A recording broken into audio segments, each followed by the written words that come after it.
Carl Sagan is one of the preeminent astronomers of our time. He is known for bringing the heavens to our living rooms with his PBS series Cosmos. His latest work is The Demon-Haunted World, Science as a Candle in the Dark.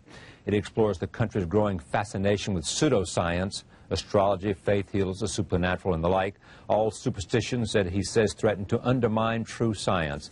I am pleased to have him here, and I also take note of the fact that he is the David Duncan Professor of Astronomy and Space Sciences and Director of the Laboratory for Planetary Studies at Cornell University, Distinguished Visiting Science at the Jet Propulsion Laboratory, California Institute of Technology, and co-founder and president of the Planetary Society, the largest space interest group in the world, and a former Pulitzer Prize winner. Welcome back, sir. Thank you, sir. Great to see you. Listen to this. I hate to read too much, but this is almost like they've been reading your book. This is from the New York Times for Friday, May 24. Americans flunk science, a study finds. Less than half of all American adults understand that the Earth orbits the Sun yearly, according to a basic science survey. Nevertheless, there's enthusiasm for research, except in some fields like genetic engineering and nuclear power that are viewed with suspicion. Only about 25% of American adults get passing grades in a National Science Foundation survey of what people know about basic science and economics. I mean, this is singing your song, isn't it? Well, it's certainly what I'm talking about in the demon-haunted world. My feeling, Charlie, is that it's not that pseudoscience and superstition and New Age so-called beliefs and fundamentalist zealotry are something new. They've been with us for as long as we've been human. But we live in an age based on science and technology with formidable technological powers. Science and technology are propelling us forward at accelerating rates. That's right. And if we don't understand it, by we I mean the general public, if it's something that, oh, I'm not good at that, I don't know anything about it, then who is making all the decisions about science and technology that are going to determine what kind of future our children live in? Just some members of Congress? But there's no more than a handful of members of Congress with any background in science at all. And the Republican Congress has just abolished its own Office of Technology Assessment, the organization that gave them bipartisan, competent advice on science and technology. They say, we don't want to know. Don't tell us about science and technology. Surprising, because Gingrich is genuinely interested, I think, in these kinds of things as a, out of his own intellectual curiosity. Does the president still have a science advisor? He does. John Gibbons, and the vice president is scientifically literate. Yes, scientifically, a science maven. I mean, you blast them all. Creationists, Christian scientists who you say would rather allow their children to suffer than give them insulin or antibiotics. Astrologers come in for particular scorn on your part. Well, I would say scorn, just derision. Derision. A more generous version of scorn. But what's the danger of all this? I mean, this is not the thing that... There's two kinds of dangers. One is what I just talked about, that we've arranged a society based on science and technology, in which nobody understands anything about science and technology, and this combustible mixture of ignorance and power, sooner or later, is going to blow up in our faces. I mean, who is running the science and technology in a democracy if the people don't know anything about it? And the second reason that I'm worried about this is that science is more than a body of knowledge. It's a way of thinking, a way of skeptically interrogating the universe with a fine understanding of human fallibility. If we are not able to ask skeptical questions, to interrogate those who tell us that something is true, to be skeptical of those in authority, then we're up for grabs for the next charlatan, political or religious, who comes ambling along.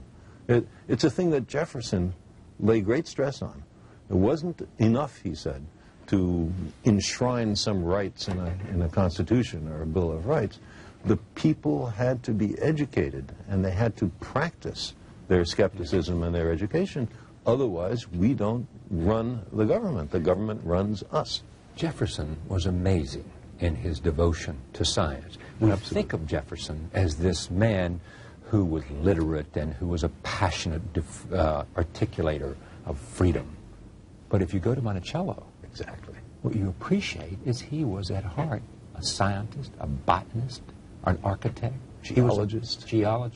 And if you, Meriwether Lewis, as we know from Stephen Ambrose, you know, he wanted him to go out and do experimentations and explore and be skeptical and find answers to passages and explore the West. Exactly right. And there was also an economic grail if the Northwest Passage was found. Jefferson said that he was at heart a scientist, that he would have loved to have been a scientist. But there were certain events happening in America that called to him, and so he devoted his life to that kind of politics. Indeed. Yeah. So that generations later, people could be scientists. Yeah. Have we, the point is made, and maybe by you, you know, is it, when's the last time we had a president who made a speech about science? You know, yeah, I mean, it made I say that. You know, it is this notion that science is not of great interest to us in some sense, that somehow we don't want to learn. You see, people read the stock market quotations and financial pages. Look how complex that is. And because they know the direct connection to their own. There's a motivation, but they're capable. Large numbers of people. People are able to look at sports statistics. Look how many people can do that. Understanding science is not more difficult than that. It doesn't involve greater intellectual activities. But the thing about science is, first of all, it's after the way the universe really is and not what makes us feel good. And a lot of the competing doctrines are after what feels good and not what's true. Okay, but you got to make, I'm not sure you'll go this far with me, but I mean, there's a lot of that is about feeling good, and there's a lot of that that's about hocus pocus, but at the same time, there are millions of people who understand science does not prove religion, but because religion is faith-based, and therefore you should not deny the value of it because it is faith-based and not scientific. But let's look a little more deeply into that. What is faith? It is belief in the absence of evidence. Now, I don't propose to tell anybody what to believe, but for me, believing when there's no compelling evidence is a mistake. The idea is to withhold belief until there is compelling evidence. And if the universe does not comply with our predispositions, okay, then we have the wrenching obligation to accommodate to the way the universe really is. So you step forward to say, I deny all religion because I can't see it proved scientifically? No. You see, the value of religious experience and the value of reaching for higher experiences. Let me say, religion deals with history, with poetry, with great literature, with ethics, with morals, including the morality of treating compassionately the least fortunate among us. All of these are things that I endorse wholeheartedly. Where religion gets into trouble is in those cases that it pretends to know something about science. The science in the Bible, for example, was acquired by the Jews from the Babylonians during the Babylonian captivity of 600 BC. That was the best science on the planet then. But we've learned something since then.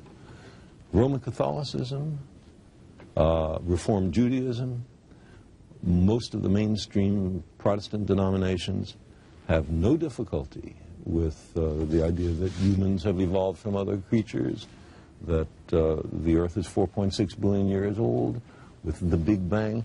They don't have any trouble with that. The trouble comes with people who are biblical literalists, who believe that the Bible is dictated by the creator of the universe to an unerring stenographer. And so therefore they... And has no metaphor or allegory. And from there they make their political and economic choices. And social choices. And scientific. And scientific choices. And scientific. And that's part of your problem with that idea. Exactly. It is that because for the wrong reasons we make the wrong choices about science. That's right. So who is more humble? The scientist who looks at the universe with an open mind and accepts whatever the universe has to teach us, or somebody who says everything in this book must be considered the literal truth, and never mind the fallibility of all the human beings involved in the writing of this book.